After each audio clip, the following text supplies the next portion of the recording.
আজ নিশ্চয়ই আপনারা শুরুতেই দেখলেন তৃণমূলের একই হাল দিয়ে আজ শুরু করা হয়েছে। কেন বলুন তো? তার কারণ একের পর এক তৃণমূল কংগ্রেসের যেসব কেচ্ছা সামনে আসছে, আমি একেবারে দায়িত্ব নিয়ে এই শব্দটা ব্যবহার করছি, কেচ্ছা। তার কারণ একের পর এক যে বিষয়গুলো সামনে আসছে সেগুলোকে কেচ্ছা ছাড়া আর কিছু বলা যায় না। দেখুন, আমরা দেখেছি আরজিকর কাণ্ড, আমরা দেখেছি কসবা ল কলেজ কাণ্ড, এবং সেই কসবা ল কলেজের ক্ষেত্রে সব থেকে যেটা উল্লেখযোগ্য ছিল তা হলো সেই কলেজেরই ছাত্রীকে গণধর্ষণ হতে হচ্ছে, এবং সেখানে তৃণমূল ছাত্র পরিষদের একজন সদস্যের নাম আসছে এবং তিনি মূল অভিযুক্ত মনোজিৎ মিশ্র। এতদূর পর্যন্ত তাও আমরা ভাবছিলাম তৃণমূল জমানায় এটা এখন হয়তো অনেকটাই সয়ে গিয়েছে, কিন্তু এ আবার নতুন কোন ট্রেন্ড? এবার আবার কলেজের ভেতরে মদ খাওয়া চলছে, সেই ছবিও একেবারে প্রকাশ্যে। বালুরঘাট থেকে শুরু করে রাজারহাটের সায়েন্স কলেজ, প্রত্যেকটি জায়গাতে এই ছবিগুলো সারাদিন ধরে আমরা দেখলাম। যদিও বা বালুরঘাটের যে প্রসঙ্গ সামনে আসছে সেক্ষেত্রে তৃণমূল কংগ্রেস সরাসরি বলছে এটা 2022 সালের ঘটনা, আর সেটা ইউনিয়ন রুমের ভেতরে আবার হয়। কিন্তু প্রশ্ন হচ্ছে, যাই হোক না কেন, কিন্তু তৃণমূলের এই মদ খাওয়া, ধর্ষণ, এগুলোকে কেচ্ছা ছাড়া আর কি বলা যেতে পারে? একজন দায়িত্বশীল নেতা, উন্নয়ন মন্ত্রী, তিনি সরাসরি বলছেন এজেন্ট যেন বসতে না পারে এমন ব্যবস্থা করে দিতে হবে। তাদের যদি একটা মারে তাহলে 8টা মারো, এইরকম মারা নিদান দিচ্ছে স্বয়ং তৃণমূল নেতৃত্ব। আমি বলছি, এটা কোন বাংলা? যে বাংলাতে ধর্ষণ থেকে শুরু করে মদ খাওয়া থেকে শুরু করে একেবারে প্রকাশ্য দিবালোকে। আরও একটা বিষয় যা সামনে এসছে তা দেখলে আপনারা চক্ষু চরকাচ হবে আপনাদের প্রত্যেকের। কেন বলছি বলুন তো? তার কারণ দেবরাজ তৃণমূল বিধায়ক, অভিযোগ এমনটাই আসছে, সিসিটিভি ফুটেজে এমনটাই ধরা পড়ছে, সরাসরি শুভেন্দু অধিকারী পোস্ট করা সেই ভিডিও গিয়ে ইতিমধ্যে বিতর্কও দানা বেঁধেছে। কি সেই পোস্টে দেখা যাচ্ছে? সরাসরি দেবরাজ বিধায়ক বিশ্ববিদ্যালয়ের এক কর্তাকে সরাসরি পা দিয়ে লাথি মারছে। তিক্ততার ডিগ্রি যেন ক্রমাগত ঊর্ধ্বসারিতে। আমি বলছি, এটা কোন বাংলা? এ বাংলা বারংবার দেখার চেষ্টা করছে কি সত্যি সাধারণ মানুষ, নাকি নিরুপায় হয়ে সাধারণ মানুষ দিনের পর দিন সহ্য করছে? আমরা জানি না ঠিক কোন জায়গায় তৃণমূল কংগ্রেস নিজেদের এতটা দৌরাত্ম্য ভাবতে শুরু করেছে, যার জন্য মদ খাওয়া থেকে শুরু করে ধর্ষণ থেকে শুরু করে হুমকি থেকে শুরু করে শীর্ষকর্তাদের রীতিমতো মারধর, এবং একজন সরাসরি বরিষ্ঠ নেতা, আমরা বামপন্থী সংগঠনের একজন নেতাকে প্রকাশ্য দিবালোকে একজন মহিলা রাস্তায় ফেলে মারধর করছে, জুতো পেটা করছে, কালি ছুঁড়ে দিচ্ছে, এমন ছবিও ধরা পড়ছে। হ্যাঁ, যদিও বা তৃণমূল কংগ্রেসের বলার জায়গা রয়েছে যে তৃণমূল কংগ্রেস এই বিষয় নিয়ে ইতিমধ্যেই বেবি কোলেকে শোকজ করেছিল, এবং তার সঙ্গে সঙ্গে 6 দিন পরে সেই বেবি কোলে যখন তার উত্তর দিচ্ছেন তখন তিনি বলছেন তিনি আত্মপক্ষ সমর্থনের জন্য এই কাজ করেছেন, এবং তারপরে তাকে বহিষ্কারও করা হয়েছে। দেবরাজ তৃণমূল বিধায়কের ক্ষেত্রে আপনাদের নিশ্চয়ই মনে থাকবে হুমায়ুন কবির সরাসরি তিনি কিছুদিন আগে কালীগঞ্জ বিধানসভা উপনির্বাচনের ক্ষেত্রেও সেই তামান্নার মাকে কিছু টাকা তুলে দিতে চেয়েছিলেন, সেই সময় বিতর্কের সম্মুখীন হয়েছিলেন। সেই হুমায়ুন কবির এবার বিশ্ববিদ্যালয়ের ভেতরে ঢুকে এক কর্তাকে, শীর্ষ কর্তাকে সরাসরি লাথি মারছে। এই অভিযোগও এখন ইতিমধ্যে তাকে শোকজ করা হয়েছে। তিনি এমন ব্যক্তি, যেই ব্যক্তি প্রকাশ্যে বলছেন ধর্ষণ আটকানো যাবে না, ধর্ষণ হতেই থাকবে, সমাজে ধর্ষণ হতেই থাকবে, খুন রাহাজানি হতেই থাকবে। তাহলে সরকারের কি দরকার দাদা? সরকারের তাহলে প্রয়োজন নেই, প্রশাসনের তাহলে কোনো প্রয়োজন নেই। ধর্ষণ যখন হতেই থাকবে, রাহাজানি যখন হতেই থাকবে, প্রকাশ্য দিবালোকে ডাকাতি হতেই থাকবে, প্রকাশ্য দিবালোকে খুন হতেই থাকবে, প্রকাশ্য দিবালোকে জননেতাকে ধরে খেউড়ের রাজনীতি করতেই থাকবেন, এগুলো হতেই থাকবে, সরকারের তাহলে কি প্রয়োজন দাদা? সাধারণ মানুষ ভোটটা দেন নিরাপত্তার জন্য, সাধারণ মানুষ ভোটটা দেন নারী নিরাপত্তার জন্য, সাধারণ মানুষ ভোটটা দেন রুজি রুটি রোজগারের জন্য। সেই সব কিছু ভুলে একদল মানুষ তারা শুধুমাত্র ধর্ষণ, মদ খাওয়া এবং তার সঙ্গে সঙ্গে খেওয়ারের রাজনীতি করেই চলেছে। কিছু বলা যাবে না, বললেই রক্তচক্ষু দেখতে হবে, বললেই কেস, বললেই বিভিন্ন রকম সমস্যা সামনে চলে আসবে, কিন্তু বলা যাবে না। না না না না, বলা যাবে না। তৃণমূল কংগ্রেস রয়েছে তাই বলা যাবে না। তৃণমূল কংগ্রেসকে প্রশ্ন করলে বিজেপির দিকে ঠেলে দেওয়া হয়, এটা একেবারে নিত্য নৈমিত্যের ব্যাপার হয়ে গিয়েছে, যেন এটাই এখন সহজ সরল ট্রেন্ড বাংলায়। এক দলকে বললে অন্য দলের দিকে নিশানা করে দেওয়া, এটাই নতুন রাজনীতির ট্রেন্ড। আর ঠিক এ জায়গায় আমি আপনাদের সামনে প্রথমে একটি ভিজুয়াল রাখবো। এটি ভিজুয়াল দেখা অত্যন্ত দরকারি। যে কথাগুলো বলছি সেই কথাগুলো তো দেখাতেও হবে যে আদৌ এই ঘটনাগুলো ঘটছে কিনা। যদিও বা এই ভিডিওগুলো সবগুলো ভাইরাল হয়েছে, আমি যেটা বারংবার বলি, যদি তার মধ্যে 1% সত্যতা থেকে থাকে, একটু ভয়াবহ বিষয়। 26শে বিধানসভা নির্বাচনের আগে সাধারণ মানুষ কি দেখে ভোটটা দেবেন? নারী নিরাপত্তা দেখে। সাধারণ মানুষ কি দেখে ভোটটা দেবেন? নাগরিক নিরাপত্তা দেখে। সাধারণ মানুষ কিসের জন্য ভোটটা দেবেন? যেন শেষ বেলায় খেয়ে পড়ে বাঁচতে পারে। কিন্তু তারপরেও এই সমস্ত ঘটনা বারংবার সামনে আসবে, মহিলারা বলবে না আমরা নিরাপদে নেই। কাউন্সিলর বলছেন, তৃণমূল কাউন্সিলর বলছেন। ভাবুন একবার, জাগ্রত হন। ছবিগুলো একবার একের পর এক দেখাই। প্রথম ছবিটা একবার দেখাবো, উদয়ন গুহ। তিনি যে রাজনীতিটা করতে চাইছেন, এজেন্টের কথা বলছেন এবং তার সঙ্গে সঙ্গে বলছেন একজনকে মারলে 8 জনকে মার। ভিজুয়াল তাহলে আর দেখবেন ওই সাহস করিয়া আর এইসব গুলি গোলা চালাবে না। ওদের ওই একেবারে একটা বিধানসভা কেন্দ্রে একজন আক্রান্ত হলে বাকি 8টা বিধানসভা কেন্দ্রে বিজেপির 8 জনকে পেটাতে হবে। ওই বিজেপি তাহলে দেখবেন ওই 8 জন এবং তাদের পরিবারের লোকেরা বিজেপির উপর চাপ সৃষ্টি করবে যে তোমরা গুলি চালিয়ে ঘরে বসে আছো আর ডান খাওয়ার লাগছে আমরা। তাহলে আর দেখবেন ওই সাহস করিয়া আর এইসব গুলি গোলা চালাবে না। ওদের ওই যেটা জগদীশ বলছিল যে এজেন্ট থাকতে দেব না, ও কথা নয়, থাকতে দিবেন না। তোমরা যদি কাউকে নাও করেন, থাকবেন কি থাকবেন না, ওটা হয়তো ওই কেন্দ্রীয় বাহিনীর হাত ধরে এজেন্ট হতে যাবে। এমন অবস্থা তৈরি করতে হবে কোনো বাপের বেটার যেন এই কথাটা রাত্রে শুয়েও মনে না হয় যে আমি এজেন্ট হব। এখন এজেন্ট হওয়ার সাহসী যাতে কারণ না হয় সেই। অসাধারণ, কি সুন্দর বক্তব্য উদয়নবাবু আপনার। সেলুট আপনাকে, কি দুর্দান্ত দোর্দণ্ড প্রতাপ নেতা আপনি। আপনি বলছেন এজেন্ট যেন বসতে না পারে, কি শব্দ ব্যবহার করলেন যেন? কোট আনকোট বাপের বেটা। কি সাংঘাতিক একজন নেতা, তিনি সরাসরি বলছেন বাপের বেটা এবং তার সঙ্গে সঙ্গে যেন এজেন্ট বসতে না পারে এমন হাল করে দিন। এটা গণতন্ত্র? এটাকে গণতন্ত্র বলা হয়? বিরোধী শিবির সে যে কেউ হতে পারে, XYZ ABCD যে কেউ হতে পারে, বিজেপি হতে পারে, CPIM হতে পারে, কংগ্রেস হতে পারে, যে কেউ হতে পারে। এজেন্ট বসতে দেবেন না দাদা? বলছি এটাই কি নেতার নেতৃত্ব? এটাই কি একজন মন্ত্রীর থেকে আমরা আশা করি, যেখানে এজেন্ট আপনারা বসতে দেবেন না? জওয়ানদের কথা বলছেন CRPF তাদের ধরে নাকি তারা এজেন্ট দেওয়ার চেষ্টা করবেন, এমন হাল করতে হবে যেন এজেন্ট বসতে না দেওয়া হয়, এজেন্ট যেন বসতে না পারে। সাংঘাতিক বিষয়। আর ঠিক এই বিষয় নিয়ে আরো বেশি বিশদে আজ আগামী 1 ঘন্টায় এমন কিছু আপনাদের সামনে তথ্য রাখবো, ভরসা রাখুন। অনেকে বলছেন মধ্যপ্রদেশের কথা, মধ্যপ্রদেশের বিষয়ও আসবে, কিন্তু তার আগে বাংলাটা সামলাই, তারপর তো মধ্যপ্রদেশে যাব। দেখাবো প্রতিবেদন, দেখুন।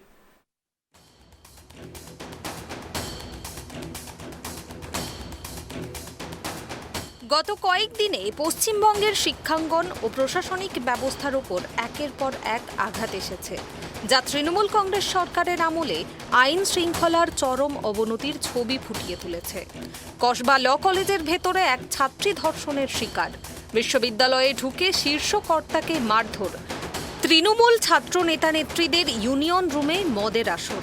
এসব ঘটনা শুধু বিচ্ছিন্ন অপরাধ নয়, বরং একটি পচনশীল রাজনৈতিক সংস্কৃতির প্রকাশ, যেখানে ক্ষমতাসীন দলের ছত্রছায়ায় অপরাধীরা নির্ভয়ে অপকর্ম চালাচ্ছে। কসবা ল কলেজের এক ছাত্রীকে কলেজ ক্যাম্পাসের ভেতরেই ধর্ষণের চেষ্টা করা হয়। ধর্ষণকারী তৃণমূলের ছাত্র পরিষদের নেতা। কলেজ প্রশাসন প্রথমে ঘটনাটি আড়াল করতে চেয়েছিল, কিন্তু ভুক্তভোগীর পরিবারের চাপে শেষ পর্যন্ত পুলিশি তদন্ত শুরু হয়েছে। প্রশ্ন উঠেছে, তৃণমূলের নেতৃত্বাধীন কলেজগুলো কি এখন অপরাধীদের অভয়ারণ্য? এখানেই শেষ নয়। সল্টলেকের পশ্চিমবঙ্গ স্বাস্থ্য বিজ্ঞান বিশ্ববিদ্যালয়ের সিসিটিভি ফুটেজে হুমায়ুন কবির তার নিজের অফিসের ভেতরে সহকারী রেজিস্ট্রার শ্রী প্রলয় চক্রবর্তীকে লাথি মারছেন। দক্ষিণ দিনাজপুরের বালুরঘাট কলেজের ইউনিয়ন রুমে মহিলাদের সঙ্গে মদ্যপানের ভাইরাল ভিডিও পোস্ট নিয়েও বিতর্ক। শাসক শিবিরের অভিযোগ, 2022 সালের পুরনো একটি ভিডিও পুনরায় নতুন করে পোস্ট করা হয়েছে। ওই ভিডিওতে সুরজ সাহা নামে তৎকালীন টিএমসিপি বালুরঘাট কলেজ কনভেনারকে দেখা গিয়েছে। যদিও টিএমসিপির পক্ষ থেকে দাবি করা হয়েছে ভিডিওটি ইউনিয়ন রুমের নয়। রাজারহাট সায়েন্স কলেজে তৃণমূল ছাত্রনেত্রী ও নেতাদের ইউনিয়ন রুমে মোচ্ছব ভিডিও ভাইরাল। ঘটনাটি প্রকাশ্যে আসার পরও দলীয় নেতৃত্ব কোনো ব্যবস্থা নেয়নি।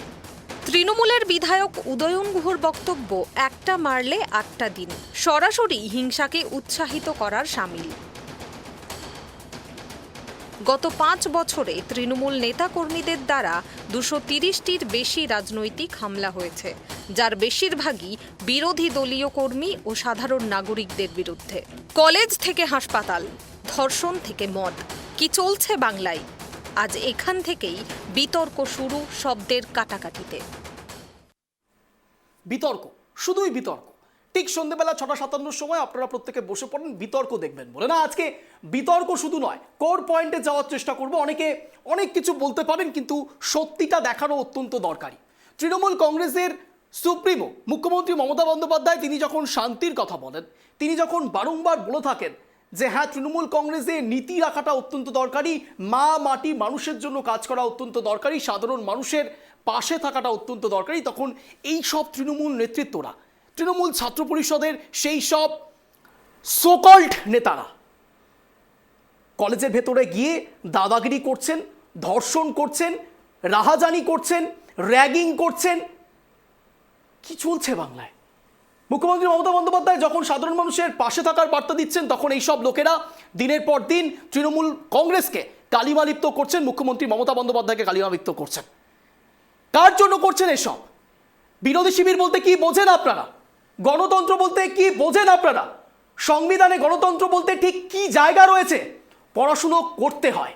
তৃণমূল কংগ্রেসের সুপ্রিমো যখন বারংবার বিরোধী শিবিরকে একসঙ্গে রেখে এটি গণতন্ত্রের কথা বলে, তখন তৃণমূল ছাত্র পরিষদের নেতারা প্যান্ট খুলে র্যাগিং করে। এই সমস্ত ছবিও সামনে আসে। আজ এই সমস্ত বিষয়ে চোখা চোখা প্রশ্ন থাকবে, জানার চেষ্টা করব তৃণমূল নেতৃত্বদের থেকেও, এবং তার সঙ্গে সঙ্গে রাজনৈতিক বিশ্লেষকেরা ঠিক কি ভাবছে। নমস্কার, আমি অঞ্জন, আপনারা দেখছেন ট্রাইব টিভি বাংলা। আর প্রত্যেকে আপনারা জানেন সন্ধ্যে 6:57 ট্রাইব টিভি বাংলায় যে প্রাইম টাইম শো হয়, তার নামটা শব্দের কাটাকাটি, যেখানে শব্দের তীরে জব্দ হয় ইস্যু। আর ঠিক এই প্রসঙ্গ থেকে যারা যারা আমাদের সঙ্গে ইতিমধ্যেই জুড়েছেন, তাদের সঙ্গে দর্শকদের পরিচয় পর্ব করিয়ে দেব। এই মুহূর্তে যারা যারা রয়েছেন আমাদের সঙ্গে, মাননীয় রিমা ব্যানার্জি বিজেপি মুখপাত্র রয়েছেন আমাদের সঙ্গে, মাননীয় লিপিকা ঘোষ কংগ্রেস মুখপাত্র রয়েছেন আমাদের সঙ্গে, মাননীয় সৌমেন চক্রবর্তী রাজনৈতিক বিশ্লেষক। আপনাদের প্রত্যেককে স্বাগত ট্রাইব টিভি বাংলা শব্দের কাটাকাটি অনুষ্ঠানে। আমি প্রথমেই আগে শব্দের কাটাকাটি অনুষ্ঠানে অঞ্জনের একটি প্রশ্ন আপনাদের সামনে রাখছি, তারপর প্রত্যেককে 1 মিনিট করে রাখার সুযোগ দেবো, প্রত্যেকের সময় থাকবে ওপেনিং রিমার্কের। আমার প্রথম প্রশ্ন, দেখুন, রাজ্যে লজ্জার কালো অধ্যায় চলছে। সোজা সাপটা প্রশ্ন, রাজ্যে লজ্জার কালো অধ্যায় চলছে। আমি প্রথমে একটু চলে যাব লিপিকাদির কাছে। লিপিকাদি, এই প্রশ্নের উত্তরটা আপনার থেকে নেওয়ার চেষ্টা করবো। আপনার 1 মিনিট সময় শুরু হচ্ছে এখন। একটু প্রশ্নটা আরেকবার একটু রিপিট করো। রাজ্যে লজ্জার কালো অধ্যায় চলছে। একেবারেই চলছে। কারণ সত্যি কথা বলতে এই মুহূর্তে পশ্চিমবঙ্গ, বাংলায় থাকি আমরা, সোনার বাংলা বলা হতো, বাংলায় থাকি আমরা, এটা নিয়ে গর্ববোধ করতাম সারা ভারতবর্ষের কাছে। লোকে বলতো যে বাংলা যা আজ ভাবে সারা মানে দেশটা পরে কাল তা ভাবে, এইরকম একটা ছিল।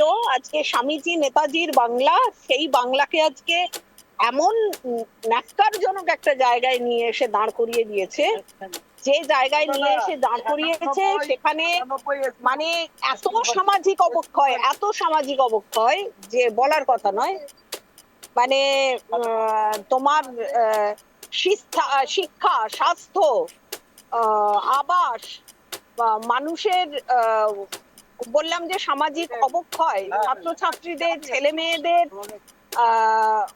মানবিক অবক্ষয়, সমস্তটা এমন একটা জায়গায় এসে দাঁড়িয়েছে যে আমরা ভীষণভাবে লজ্জিত যে আমরা বাংলায় বাস করি বলতে লজ্জিত। বাংলায় কোনো চাকরি নেই, পরিযায়ী শ্রমিক, প্রচুর পরিযায়ী শ্রমিক সারা অন্যান্য স্টেটে ঘুরে বেড়াচ্ছে। পরিস্থিতি ভালো নেই আমরা। বেশ, রিমাদির কাছে যাবো। রিমাদি, আপনার 1 মিনিট সময় শুরু হচ্ছে এখন। প্রশ্নটা লাউড অ্যান্ড ক্লিয়ার, রাজ্যে লজ্জার কালো অধ্যায় চলছে। বর্তমানে আমরা দেখেছি যে মাননীয় যখন নন্দীগ্রামে হেরে গেছিলেন, তিনি জোর করে ভবানীপুরে তরুণদাকে রিজাইন করিয়ে নিজের জেদবার নেশায় তিনি ইলেকশন করান এবং ভবানীপুরে দাঁড়ান। এখন বর্তমানে তৃণমূলের কালো চেহারাটা সাধারণ মানুষের কাছে এতটাই বেরিয়ে এসছে যে অভিষেক ব্যানার্জি যখন মঞ্চে দাঁড়িয়ে বলছেন যে আমরা নব্য তৃণমূলকে নিয়ে এগোচ্ছি, এখানে কোনো রকম আপনার ধান্দাবাজি থাকবে না, এখানে কোনো রকম চুরি চামারি থাকবে না, এটা হচ্ছে একটা মানুষের কাছে গিমিক করা। নব্য আদি যত তৃণমূলের লোকজন আছে তারা এক একজন সাধারণ কর্মীরাও দাদা কালীঘাট ট্রাম ডিপোটা কোথায়? বাকিরা মিউট করুন প্লিজ, বাকিরা মিউট করুন, দীপিকাদি মিউট করুন এবং বলুন। এবং বর্তমানে দেখা যাচ্ছে যে মা, মাটি, মানুষ এই তিনটে কথা যখন তারা নিজেদের দলের নীতি জায়গা থেকে তারা বলেন, মায়ের সম্মান তো কেউই রাখতে পারেনি। আজ অবধি এই ল কলেজের ঘটনা ঘটে গেল, বাংলা দেখলো ডাক্তারদের একটা বিশাল বড় এখানে প্রতিবেদন যারা তারা রেখেছিলেন অভয়াকে নিয়ে, তারপরেও তৃণমূলের কোনো লজ্জা নেই। তারা দেখছে আজকের দিনে দাঁড়িয়ে যে একমাত্র হুমকি চুমকির রাজনীতি করলে পরে আমি আসছি আবারও ডিবেট করার সুযোগ পাবেন। আমি এখানে সোমেনবাবুর কাছেই যাবো। সোমেনবাবু, প্রশ্নটা এটাই ছিল, রাজ্যে লজ্জার কালো অধ্যায় চলছে, আপনার 1 মিনিট সময় শুরু হচ্ছে এখন, বলুন। আসলে এই ট্যাগলাইনটা যেটা ইউজ করা হয়েছে সেখানে হ্যাকিনার পরে কথা যেটা হচ্ছে যে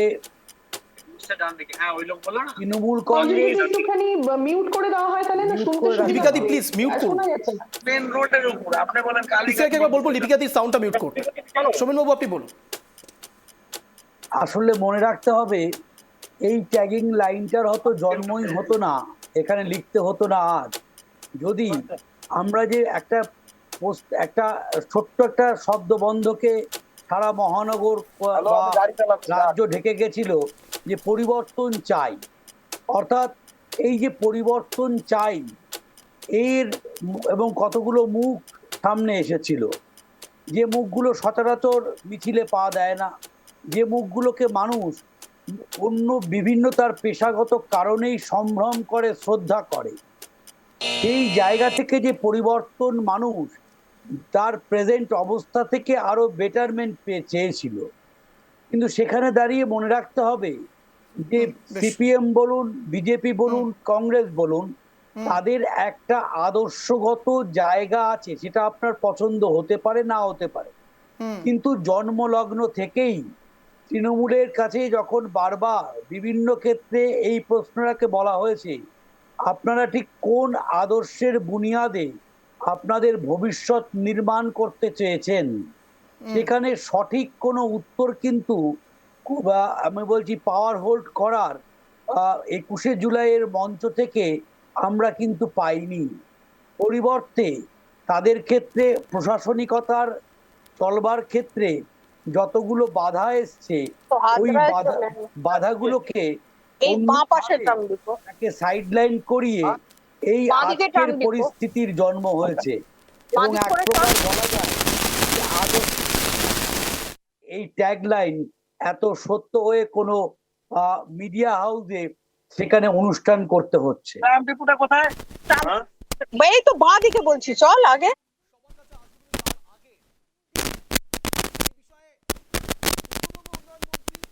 পার্থিকতা নয়, সরাসরি দিলীপ ঘোষ তিনি এই প্রসঙ্গে, অর্থাৎ উত্তরবঙ্গ উন্নয়ন মন্ত্রী যখন বলছেন যে একটি দিলে 8টি দিন মারার নিতান দিচ্ছেন উত্তরবঙ্গ উন্নয়ন মন্ত্রী, তখন তার পরিপ্রেক্ষিতে কি বলছেন দিলীপ ঘোষ শোনাবো।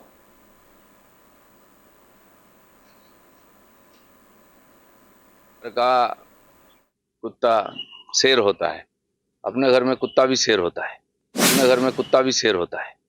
তো কুচবিহারের বাইরে ওকে কে চেনে? উল্টো যদি হয়, জামা কাপড় খুলে ছেড়ে দিল, কলকাতাতে যদি হয় কি করতে পারবে? এরকম ভাবছেন তো? ক্ষমতা চিরদিন থাকে না, আর ক্ষমতার জোরে আস্ফালন করলে আর যারা ক্ষমতার দাস তাদের লোকে ভুলে যায়। বহু লোককে চোখ বোলান না একটু পশ্চিমবাংলায়, এরকম অনেক শের ছিল আগে, তারা কোথায় আছে? বেঁচে আছে, কিন্তু বেঁচে আছে কিনা কেউ জিজ্ঞেস করে না। রাজনীতি কোন জায়গায় এসে একবার দাঁড়িয়েছে চিন্তা করে দেখুন। দিলীপ ঘোষকে বলতে হচ্ছে যে প্রত্যেকটি কুকুর একেবারে কোট আনকোট।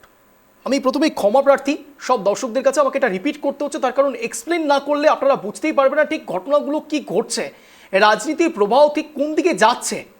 আমরা সাধারণ মানুষকে প্রতিনিয়ত সঠিক তথ্য দেওয়ার চেষ্টা করি, আর ঠিক এখানেই এই সঠিক তথ্যটাও উঠে আসে যে রাজনীতির কুকথা, এই রাজনীতি দিনের পর দিন বাড়ছে। দিলীপ ঘোষকে বলতে হচ্ছে যে প্রত্যেকটি কুকুরই তার নিজস্ব জায়গায় শের হয়, সিংহ হয়। কাকে মেনশন করলেন তিনি? উত্তরবঙ্গ উন্নয়ন মন্ত্রীকে, উদয়ন গুহকে? আমরা জানি না। আর ঠিক এই প্রসঙ্গ থেকে সরাসরি এই মুহূর্তে আমাদের সঙ্গে জুড়ে গিয়েছেন মাননীয় সুকান্ত ঘোষ, রাজনৈতিক বিশ্লেষক। সুকান্তবাবু, আপনাকে স্বাগত ট্রাইব টিভি বাংলা শব্দের কাটাকাটি অনুষ্ঠানে। আমি তিনজনের থেকেই তাদের পার্সপেক্টিভ জানার চেষ্টা করেছি, ওপিনিয়ন জানার চেষ্টা করেছি। আমার প্রশ্নটা অত্যন্ত সোজাসাপটা ছিল, তা হলো রাজ্যে লজ্জার কালো অধ্যায় চলছে। সুকান্তবাবু, আপনার 1 মিনিট সময় শুরু হচ্ছে এখন। না, শুধু তো কালো অধ্যায় নয়, রাজনীতির মানে কি বলবো, সবচেয়ে বড় ঘটনা রাজনীতি, যে সংস্কৃতি, যেটা বারবার বলি যে বহমান সংস্কৃতি, সেটা কদর্য সংস্কৃতির উদাহরণ। আজকে কেউ লাথি মারছে, কেউ চর মারছে, কেউ রেপ করছে, কেউ মলেস্টেশন করছে। কারণ বিষয়টা এত সহজ, একটা শিক্ষা প্রতিষ্ঠানে ঢুকে লাথি মারছে এবং আরেকজন, মানে আমার সবচেয়ে অবাক লাগে, কমল গুহ যার বাবা ছিল এবং যাকে নিয়ে কোচবিহারে মানুষের এত গর্ব, তিনি আজকে এতটা দাপুটে নেতা শুধু নয়, মানে তার মুখের ভাষা এত বাজে, মানে আমার বলার অপেক্ষা রাখে না। যিনি যে রাজনৈতিক দল থেকে এসছেন আমি কোনদিন শুনিনি। এটা বোধহয় মানে কি বলতো, ভেসে থাকার জন্য বা লাইন লাইটে আসবার জন্য। কোনো নেতা নেত্রীরা তখনই কিন্তু এই চেষ্টাটা করেন, বা যে কোনোভাবে যদি ভেসে থাকা যায় অঞ্জন, এই কুকথা অকথা বলবে।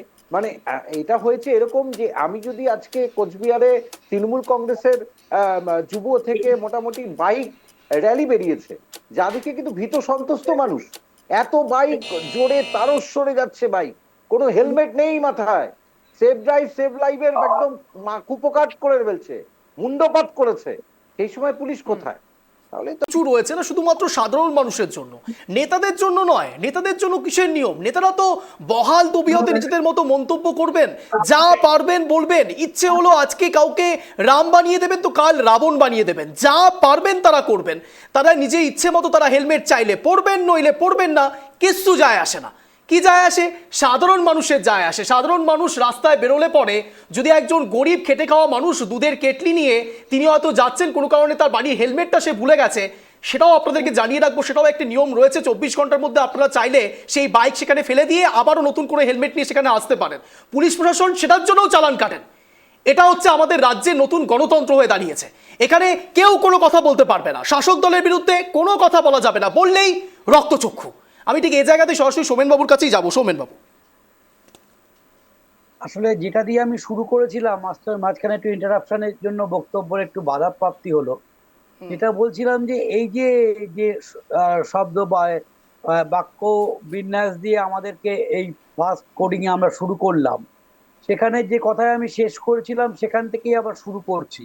অর্থাৎ এখানে দুটো বিষয় পরিষ্কার হয়ে গেছে। অর্থাৎ শাসকের বিরুদ্ধে তার দলে হোক কিংবা বাইরে হোক কেউ যদি কেউ কথা বলে, সেটাকে যে সংশোধনের জায়গাটা তো নেই, বরং যে বলা হয় যে প্রতিহিংসা পরায়ণ যে একটা প্রশাসনিক স্তর, সেইটা একই সঙ্গে সামাজিক স্তরেও নামিয়ে আনা হয়েছে। তার ফলে আজ প্রতিটি মানুষ কিন্তু আমরা মুখ খুলতে ভয় পাই। কারণ এই যে আমি বলছি আমি অনলাইন বলছি, আমি লাইভ অনুষ্ঠানে, অর্থাৎ সেই ভয়, সেটা আমরা বিভিন্ন ক্ষেত্রে যে পেশাগত অবস্থান, সেই পেশাগত জায়গা থেকেও কিন্তু এক ধরনের থ্রেট আসে। অর্থাৎ এই যে থ্রেট কালচার, যেটা আমরা দেখেছি আরজি করের থেকে, যে সেখান থেকেও কিন্তু শাসক গোষ্ঠী এক বিন্দুও বলা যায় তারা নিজেদেরকে রেকটিফিকেশনের জায়গায় নেয়নি। তার কারণ তাদের এখন সেই বিষয়টা নিয়ন্ত্রণের বাইরে। কারণ যে দল গঠনতন্ত্রের বিন্যাসে কিছু সাময়িক কর্মসূচি, কিছু লং টার্ম পার্সপেক্টিভ থাকে, এই লং টার্ম পার্সপেক্টিভে দলকে বুনিয়াদের জন্য প্রয়োজন হয় তার আদর্শগত ভিত্তিভূমি। আমরা বিভিন্ন ক্ষেত্রে ছাত্র সংগঠন, তাদের যে যুব সংগঠনের নেতা নেত্রীদের জিজ্ঞেস করেছি নিজস্ব কোয়ারিতেই যে তোমাদের দলের যে সাংগঠনিক ভিত্তির আদর্শটা কি। অনেকে আপচা আপচা হয়ে বলেছে আমাদের মমতা ব্যানার্জির আদর্শই আমাদের পথ চলা। আদর্শটা কি? আদর্শটা কি? আদর্শটা কি কলেজে কলেজে ধর্ষণ করা? আদর্শটা কি হাসপাতালে ধর্ষণ করা? মানে এইটাই কি এখন নতুন আদর্শ হয়েছে যে একজন বিধায়ক বিশ্ববিদ্যালয়ের ভেতরে প্রবেশ করে একজন কর্মকর্তাকে ধরে লাথি মারবে? এটাই আদর্শ? সেই আদর্শের জায়গাটার পার্ট যেটা আমি বলছি একটু আগে, যে সিপিএম বলুন, কংগ্রেস বলুন, বিজেপি বলুন, সেখানে আপনার কোনো না কোনো দলকে ছাত্র আন্দোলন করতে গিয়ে আমরা দেখেছি আমাদের সময়। আমার পছন্দ হলো না, আমি তার ক্রিটিক করছি কলেজ স্তরের নির্বাচনের সময়, কিন্তু ব্যক্তি নয়, সেই দলের ব্যবস্থাপনা কর্মসূচির বিরুদ্ধে আমরা কথা বলছি। একেবারে একেবারে আমাদের সঙ্গে ইতিমধ্যে জুড়ে গিয়েছেন মাননীয় ইন্দ্রজিৎ মজুমদার, রাজনৈতিক কর্মী, তৃণমূলটাকে সমর্থন করেন। ইন্দ্রজিৎ বাবু, আমার প্রশ্নটা অত্যন্ত সোজাসাপটা ছিল আজ, তা হলো রাজ্যে লজ্জার কালো অধ্যায় নতুন চলছে কি? এটা কি এখন নতুন ট্রেন্ড হচ্ছে? আপনার 1 মিনিট সময় শুরু হচ্ছে এখন, বলুন। রাজ্যের কালো অধ্যায় না, রাজ্যের আলো 2011 সাল থেকেই শুরু হয়েছে এবং রাজ্যের উন্নতিতে এগিয়ে চলেছে এবং 2026-এ দুহাত তুলে জনার্দন আশীর্বাদ করবেন এবং বিজেপির যে চক্রান্ত, সেই চক্রান্তই রয়ে যাবে। যাই হোক, তিনি কি যোগাযোগ করেছিলেন? বিজেপির বিধায়ক যোগাযোগ করেননি। তা আজকে তো জনসমক্ষে তাকে তুলে ধরলাম এবং আগামী দিনে সবকিছুই দেখতে পাবে সোশ্যাল মিডিয়া থেকে শুরু করে যে বিজেপির কি অবস্থা হয়। একজন বিধায়ক তিনি এইটুকু মানে অস্বীকার করেন এবং মানুষকে কিরাম বিভেদের সৃষ্টি করে, তার তোমাদের স্টুডিওতে কাল থেকেও দেখলাম, আজকেও গিয়ে দেখলাম। যাই হোক, তোমাকে টাইমস অফ ইন্ডিয়া এবং আনন্দবাজার থেকে শুরু করে এইগুলো কাটিং গুলো পাঠিয়ে দিয়েছি। সুতরাং একটা কথা বলি, বিজেপির যে চক্রান্ত, সেই চক্রান্ত এইভাবেই চলবে। তা ওরা ওদের দুধকুমার মণ্ডলের ঘটনাটা ভুলে গেছে, বলেছিল কাটা মাথা নিয়ে আসতে, হ্যাঁ, সেইগুলো ভুলে গেছে। বীরভূমের এক সময় মানে সিংহ ছিল আর কি, দুধকুমার মণ্ডলের কথা ভুলে গেছে। আর আজকে রাজ্য সভাপতি হওয়ার পরের দিনই মানে একদম উৎফুল্লে যে ঘটনা ঘটিয়ে ফেললো, এই যে আজকে যে সুকান্ত রায়ের ছেলে দীপঙ্কর রায় এবং তার গাড়িটি সিজ হয়েছে এবং তার ড্রাইভারকেও অ্যারেস্ট করা হয়েছে। সুতরাং তারা যে রক্তের রাজনীতি এবং খুনের রাজনীতি করছে, এই রাজনীতি অবিলম্বে বন্ধ করা উচিত। সুতরাং এই বার্তা আমরা দিচ্ছি। কিভাবে বন্ধ করা উচিত? পোলিং এজেন্ট বসতে না দিয়ে, না কিভাবে বন্ধ করা উচিত? পোলিং এজেন্ট বসতে না দিয়ে কিংবা একটা যদি মারে তাহলে আপনারা 8টা মারবেন, এইভাবেই তো? না এভাবেই তো?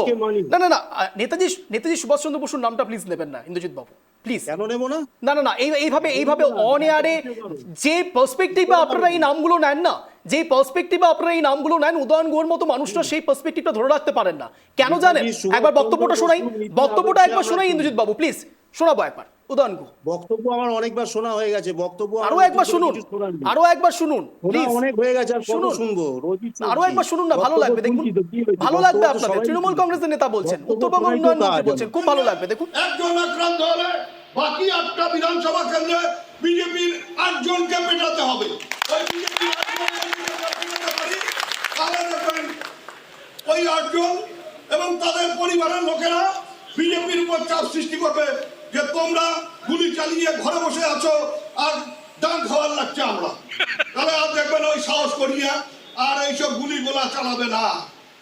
ওদের ওই যেটা জগদীশ বলছিল যে এজেন্ট থাকতে দেব না, ও কথা নয়, থাকতে দিবেন না। তোমরা যদি কাউকে নাও করেন, থাকবেন কি থাকবেন না, ওটা হয়তো ওই কেন্দ্রীয় বাহিনীর হাত ধরে এজেন্ট হতে যাবে। এমন অবস্থা তৈরি করতে হবে কোন বাপের বেটার যেন এই কথাটা রাত্রে শুয়েও মনে না হয় যে আমি এজেন্ট হব। এখন এজেন্ট হওয়ার সাহসী যাতে কারণ না হয়, সেই পরিস্থিতিটা তৈরি করবেন। ভোট হবে ভোটের মতো। নেতাজি সুভাষচন্দ্র বসু বলেছিলেন, গর্বের সঙ্গে বলছি, তোমরা আমাকে রক্ত দাও, আমি তোমাদের স্বাধীনতা দেবো। আর উদয়ন গুহর মতো মানুষরা বলেন, একটা দিলে 8টা দেবেন, পোলিং এজেন্ট বসতে দেওয়া যাবে না। বাপের বেটা, সাংঘাতিক নেতা।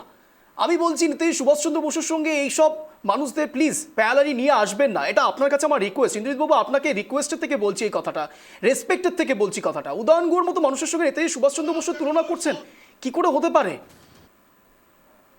আনমিউট করুন প্লিজ। বলুন। আমি কোন পরিপ্রেক্ষিতে কথাটা না, শুনতে আপনি পাচ্ছেন? যে পরিপ্রেক্ষিতে নিয়ে আসুন, নেতাজি সুভাষচন্দ্র বসুর নামটা নিয়ে আসবেন না। কেন নিয়ে আসবো না? নেতাজি না না, এটা হয় না। সুভাষচন্দ্র বসুর মাথার আজকে উপর আমরা আছে, যে কেন বিষয়ে আনবো? আলোচনা করছি, নেতাজি কেন সুভাষচন্দ্র আনবো না? বসু একজন, আলোচনার বিষয়টা- না না না না, না, আলোচনার বিষয়, আলোচনার বিষয়টা কি বলুন তো? উদয়ন গুহ কি বলেছে সেইটার উপর ভিত্তি করে, কিন্তু আমি কোন পরিপ্রেক্ষিতে বলছি আমি আগে তো ক্লিয়ার করে দিলাম, শোনোনি হয়তো। আমি স্পষ্ট বলছি শুনতে যে পাচ্ছি। হ্যাঁ, আমি বলুন। বলছি যে এটাই যে নেতাজি সুভাষচন্দ্র বসুর আদর্শে আমরা দীক্ষিত। কেউ আমাদের মেরে চলে যাবে, আমরা চুপ করে আর একটা গাল বাড়িয়ে দেবো, আমি সেইটার পরিপ্রেক্ষিতে। তা সুতরাং মানে আমাদের কিভাবে গালটা বাড়াবেন না আপনারা? না, একটা দিলে আটটা দেবেন। আমাদের পঞ্চায়েত সমিতির কর্মাধ্যক্ষ রাজু থেকে যেভাবে অ্যাকচুয়ালি খুন করার পরিকল্পনা ছিল, যাই হোক আর ভগবানের আশীর্বাদে বেঁচে গেছে। পরেশ পালের কথাটা আপনার মনে আছে? বেঁচে গেছেন।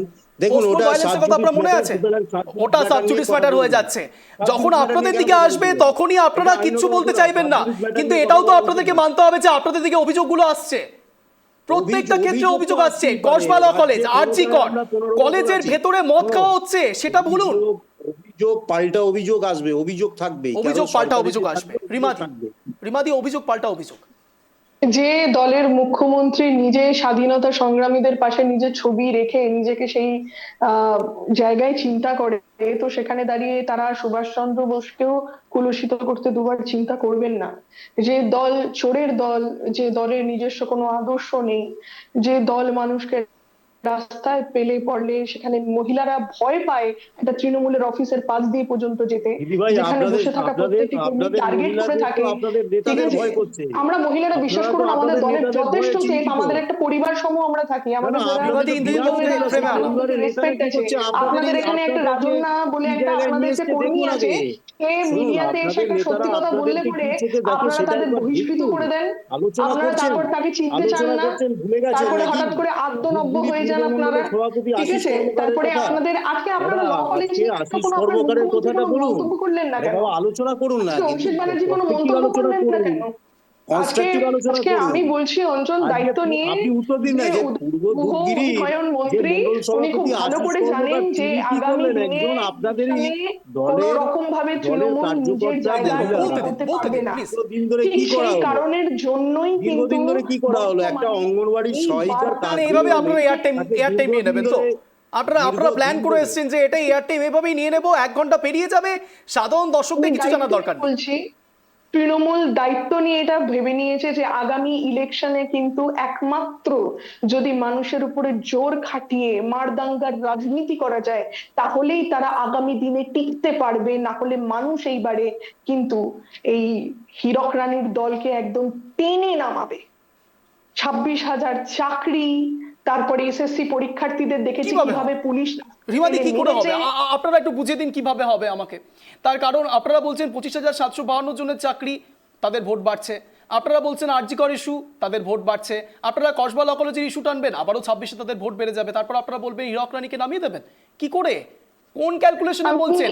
একদিকে শুভেন্দু অধিকারী তিনি বলছেন যে হিন্দু হিন্দু হিন্দু হিন্দু হিন্দু, শ্রমিক ভট্টাচার্য তো তিনি তখন বলছেন দুর্গাপূজা আর মহরম একসঙ্গে হবে।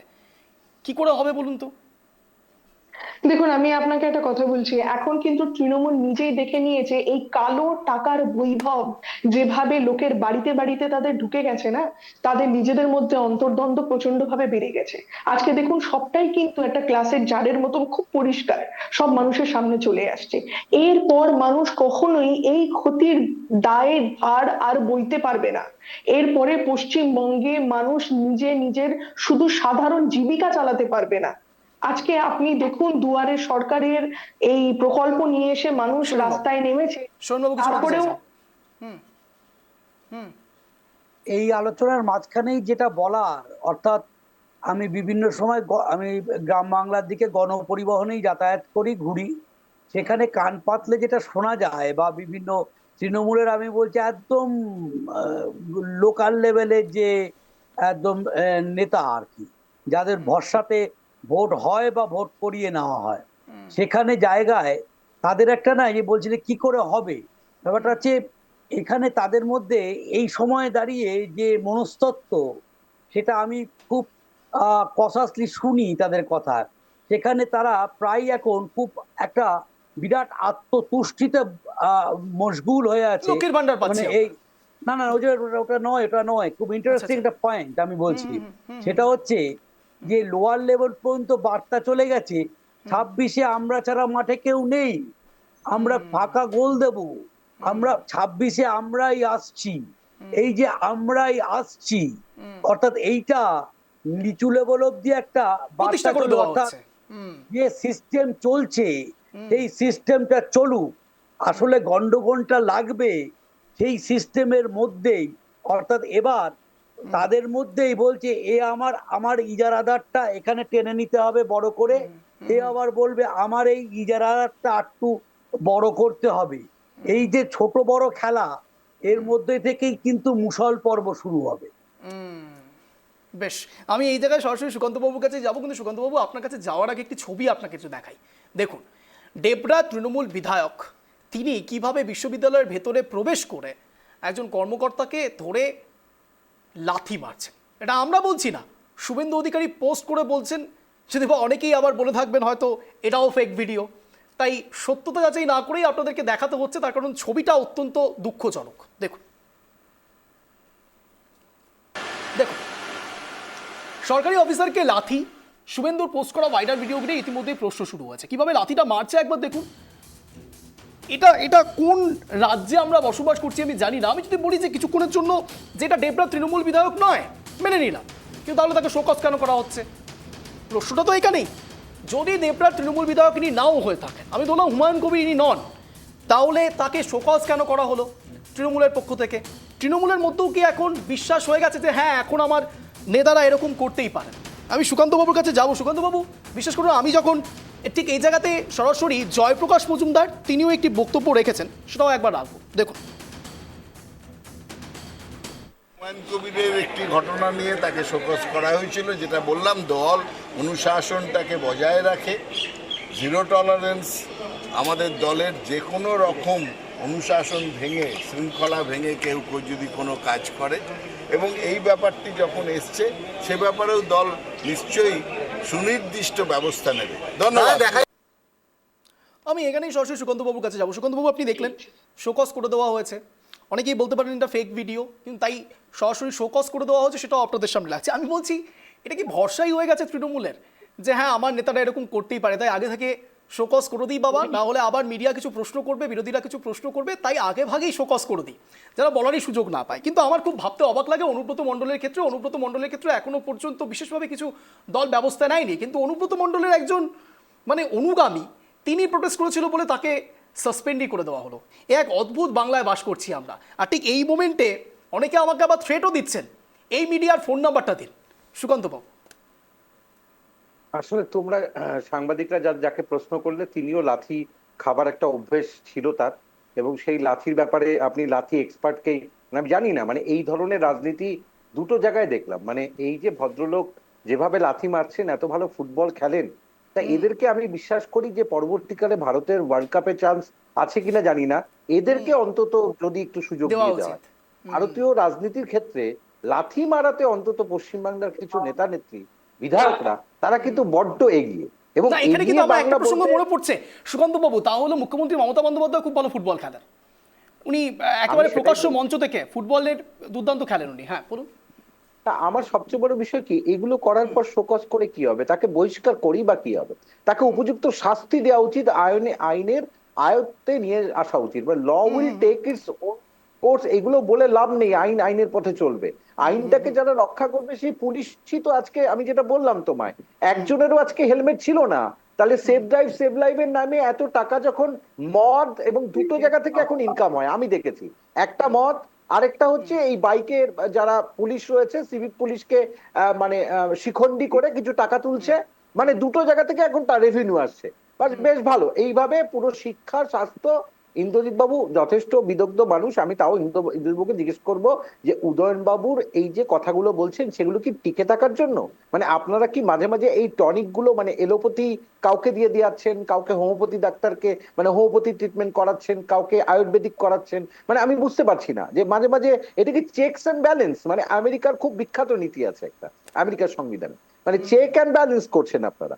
এটা করে কিন্তু মানে আমি বিজেপিকেও খুব একটা বলছি না, বিজেপির সবচেয়ে বড় সমস্যা, বিজেপিকেও আমরা দেখেছি যে ডিজিটাল সদস্য সংগ্রহে যতটা জোর দিচ্ছে, সাংগঠনিক কাঠামো সেটা কিন্তু উত্তরবঙ্গে অনেক বেশি জবরদস্ত ছিল বলতে গেলে, সেটা কিন্তু কোথায় গিয়ে খামতি দেখা যাচ্ছে।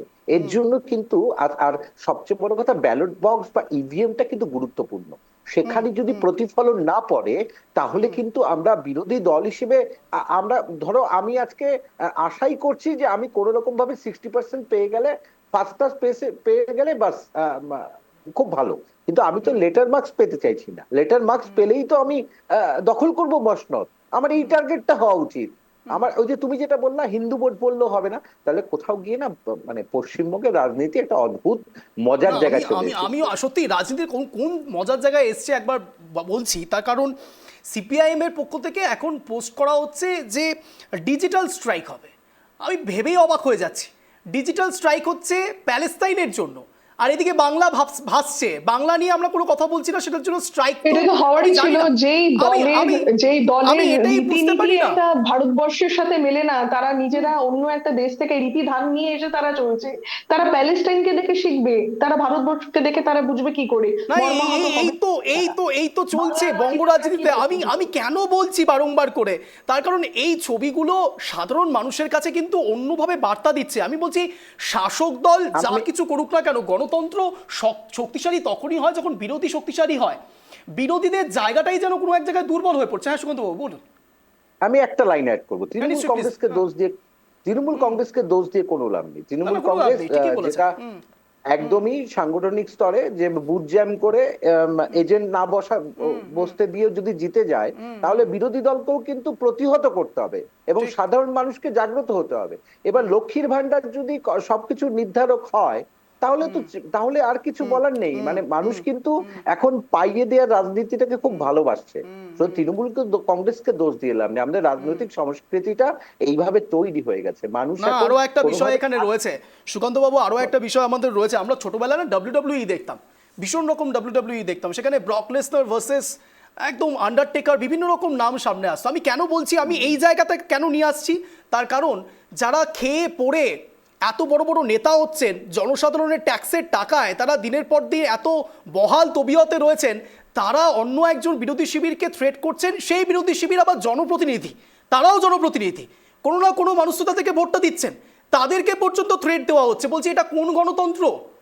এই ব্রক লেসনার ভার্সেস আন্ডারটেকার তো সাধারণ মানুষ চাইনি। না, কে বেশি শক্তিশালী? আমি অঞ্জনদাকে আমি একটা কথা বলতে চাই, আমি অনুরোধ করব, আমি ডক্টর সুকান্ত একটি কথার আমি উত্তর দিতে চাই। আমরা যেহেতু যুব রাজনীতি থেকে আমরা ভারতীয় জনতা পার্টিকে দেখে আসছি এবং অটলজির কথা আমরা মেনে থাকি, দেশকে আমরা যেহেতু আগে বলে থাকি, এই খুনের বদলা খুন নিয়ে আমরা বহুবার দেখেছি বিগত কিছু ইলেকশনে ভারতীয় জনতা পার্টির কর্মীদের কিভাবে তাদেরকে ফেলে মারা হয়েছে, তারে খুন হয়েছে, এবং শুধু তাই নয়, মিথ্যে ভুয়ো কেস দিয়ে তাদেরকে বিব্রত, তাদের পরিবারের খাওয়া বন্ধ হয়ে গেছে, কিভাবে আমাদের তাদের কাছে পৌঁছাতে হয়েছে।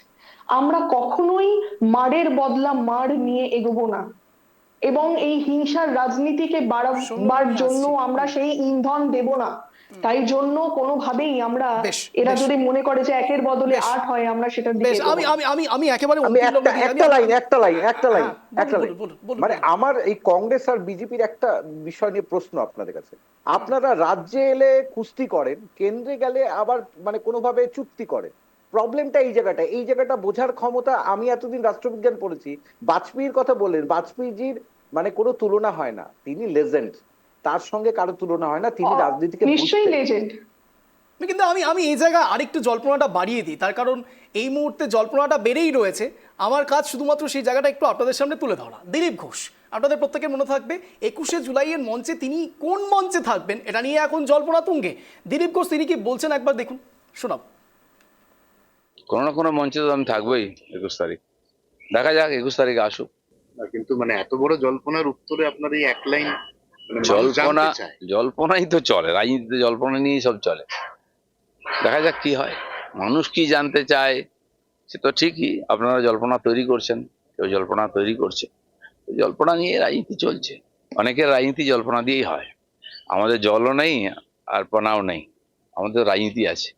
21 তারিখের পর কি তাহলে এই প্রশ্ন আর জিজ্ঞাসা করতে হবে না, প্রশ্ন থাকবে না, সমাধান হয়ে যাবে সব। হ্যাঁ, আমি এই প্রসঙ্গ নিয়ে সবার কাছে 1 মিনিট করে স্ট্যান্ড পয়েন্ট রাখার সুযোগ দেবো, কিন্তু তার আগে সৌমেনবাবু আপনি কিছু বলতে চাইছেন, আমি একটু ওয়ান লাইনারটা আপনার থেকে নেবো। সৌমেনবাবু বলুন। আমি জাস্ট 1 মিনিট বলছি। হ্যাঁ, আমি নিশ্চয়ই, please, হ্যাঁ।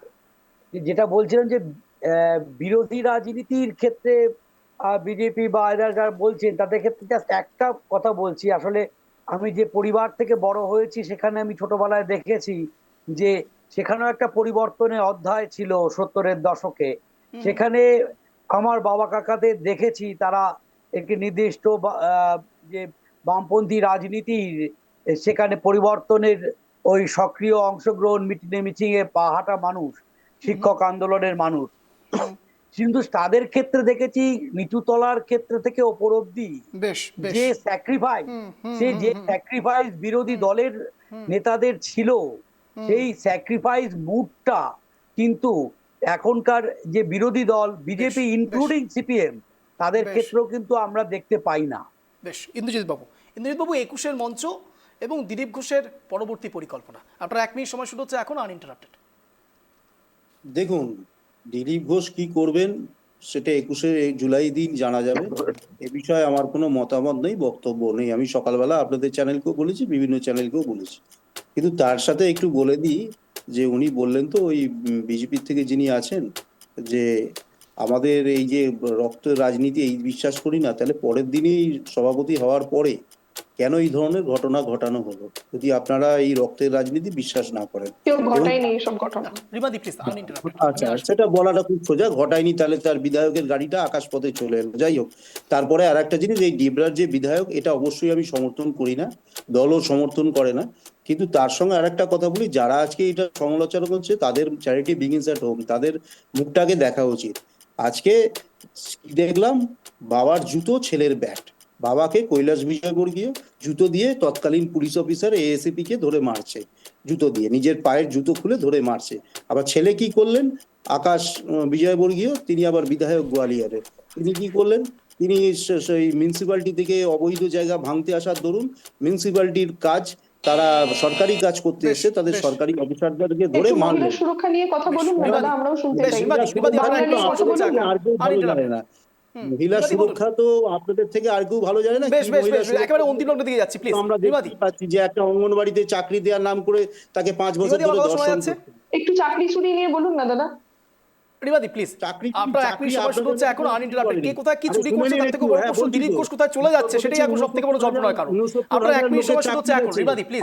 অঞ্জনা আমাকে বলছেন কি? হ্যাঁ রিবাদি, ব্যবহারিক দুর্নীতি শুনেছেন তো? আমি একটাই কথা বলবো, দিলীপ দা আমাদের নেতা, তিনি প্রথম থেকে শেষ অবধি ভারতীয় জনতা পার্টির উত্থানের পিছনে বঙ্গ রাজনীতিতে তিনি তার অবদান অস্বীকার করার মতন কোনো জায়গা নেই। এবং বর্তমানে দিলীপ ঘোষ কিন্তু তার প্রত্যেকটি কথার মধ্যে তিনি সমাজের সামনে, তিনি সংবাদ মাধ্যমের মাঝখানে কিন্তু তার কথা রেখে যান এবং তিনি খবরে থাকতে চান। তো 21শে জুলাইটা অ্যাকচুয়ালি কিন্তু বর্তমানে তৃণমূলের কাছে এটা হচ্ছে একটা আনন্দের বিষয়। এই দিন সারা কলকাতাকে অচল করে জায়গায় জায়গায় উৎপাত করা, জায়গায় জায়গায় বিরিয়ানি প্রোগ্রাম করা, ইকো পার্কে ঢুকে গিয়ে গেট খুলে গিয়ে বসে ওখানে হুল্লোড় করা, যারা কলকাতায় আসতে পারে না সচরাচর তারা কলকাতায় এসে তারা হুল্লোড় করবে। এবং সমগ্র পশ্চিম বাংলায় আমরা দেখব যে একটা হুলিগান রাজনীতি, ঠিক যেরকম আমরা শেখ হাসিনার বাড়িতে দেখেছিলাম অ্যাটাক হতে, ঠিক সেরকমই কিছু একটা ছোট নিদর্শন আমরা 21শে জুলাই দেখবো। তার মাঝখানে হয়তো দিলীপ দাকে আমরা কোনো একটা ভালো বার্তার মধ্যে দিয়েই দেখতে পারবো। আগামী দিনের রাজনীতি তিনি নিশ্চয়ই কিছু চিন্তা ভাবনা করেছেন, সেটা এখন বলা সম্ভব নয়। ধন্যবাদ। সীমাদির সঙ্গে থাকবেন, আমি সুকান্ত বাবুর কাছে যাবো। সুকান্ত বাবু, আপনার 1 মিনিট সময় শুরু হচ্ছে এখন, আনইন্টারাপ্টেড, বলুন। আমার মজা লাগছে যে একদিকে হকি চলছে, একদিকে ফুটবল চলছে। এবার কে জেতে আমি জানি না। হকিতে তো একসময় মানে ধ্যানচাঁদ থেকে শুরু করে হকি জাদুকররা ছিলেন। এবার যেটা বলতে চাই, দিলীপ বাবু না মিডিয়া ম্যানেজমেন্ট খুব ভালো করতে পারে, অসাধারণ করেন। এবং দিলীপ বাবুকে এটা ক্রেডিট দিতেই হবে, দিলীপ বাবু কোনো কিছু জল্পনাকে রাখতে চান। এবং মজাটা এখানে যে উনি কোনো একটা, হয় তিনি পশ্চিমবঙ্গ কি একটা সেনা এরকম একটা দল তৈরি করার কথা চলছে, যদি না করেন, করলে তো আমি জানি না কেন করবে, কার অঙ্গুলে করবে। এবার যদি না করেন, এবার না করলে তৃণমূলে যাওয়ার সম্ভাবনা অনেকেই বলছে, কিন্তু আমার মনে হয় না তিনি এই সিদ্ধান্তটা নেবেন। কারণ যার বিরুদ্ধে প্রতিবাদ করে তিনি আজকে এখানে এসেছেন। কিন্তু রাজনীতিতে সবসময় একটা কথা বলা যায় না যে তিনি একই রকম আদর্শ বলে তো কিছু নেই, আদর্শ চূর্ণ বিচীর্ণ হয়ে গেছে। এখন মূল চলে হচ্ছে এই যে যেটা দিলীপ দা বললো, দিলীপ বাবু একদম সত্যি কথা বলছে যে রাজনীতিতে টিকে থাকতে হলে চটকদারি কথা বলতে হবে, গালিগালাজ করতে হবে, কদর্য কথা বলতে হবে, আর হকি ফুটবল খেলতে জানতে হবে। বেশ, আমি সোমেনবাবুর কাছে যাবো। সোমেনবাবু, আপনার 1 মিনিট সময় শুরু হচ্ছে এখন, আনইন্টারাপ্টেড। আমি যতদূর দিলীপ ঘোষ সম্পর্কে জানি সেখানে হচ্ছে দিলীপ ঘোষের রাজনৈতিক জীবনের হাতেখড়ি রাষ্ট্রীয় স্বয়ংসেবক সংঘের আতুরঘর থেকে বড় হয়ে উঠেছে। এখানে আজকের এই প্রোগ্রামে আমি নিশ্চিত অন্তত আমার বোধ বুদ্ধি দিয়ে বলে দিতে চাই যে তিনি আর যাই হোক সেখানে পূর্বের অজয় মুখার্জি মডেল নেবেন নাকি অন্য কিছু করবেন, কিন্তু আমার মনে হয় না এই পদ্ম শিবির থেকে তিনি বেরিয়ে যাবেন। বেশ, একেবারে নির্ধারিত সময়ের আগেই শুরু করেছি, শেষ করলাম। এবার সরাসরি যে বিষয়ের দিকে আমরা আলোচনার দিকে ছিলাম, মূল প্রসঙ্গ ছিল তৃণমূল কংগ্রেস এবং তৃণমূল কংগ্রেসের ক্রমাগত যে অধঃপতনের একটি গ্রাফ দেখা যাচ্ছে। ক্রমশই যেন তিক্ততার ডিগ্রি বাড়ছে। কেন বলছি বলুন তো? দেখুন, আরজিকর প্রসঙ্গ থেকে টানা বিভিন্ন ইস্যুতে তৃণমূল কংগ্রেসকে দগ্ধ হতে হচ্ছে। এটার মধ্যে কোনো ভাবার বা বলার আর কোনো অবকাশ নেই। তৃণমূল কংগ্রেসকে ক্রমাগত ডিফেন্ড করতে হচ্ছে এবং সেই ডিফেন্ড করতে গিয়ে অন্য রাজ্যেও যেতে হচ্ছে। একটু জায়গাটা বোঝার চেষ্টা করুন আপনারা, একটু নিঃশ্বাস নেওয়ার সুযোগটা দিন, অক্সিজেন নেওয়ার সুযোগটা দিন। আমি এটা বিরোধীদের কাছেও অ্যাপিল করব। এবং তার সঙ্গে সঙ্গে মুখ্যমন্ত্রী মমতা বন্দ্যোপাধ্যায়কে আর অন্তত 26শে বিধানসভা নির্বাচনের আগে কিছু তো করার সুযোগ দিন। অন্তত আমরা আশা রাখছি যে মুখ্যমন্ত্রী মমতা বন্দ্যোপাধ্যায় নিশ্চয়ই শুধুমাত্র শোকজ করে দিয়ে ছেড়ে দেবেন না, অনুব্রত মণ্ডলের ওপরেও স্টেপ নেবেন, এইসব ডেবরার বিধায়কের দিকেও স্টেপ নেবেন এবং বলতে কোনো দ্বিধা নেই।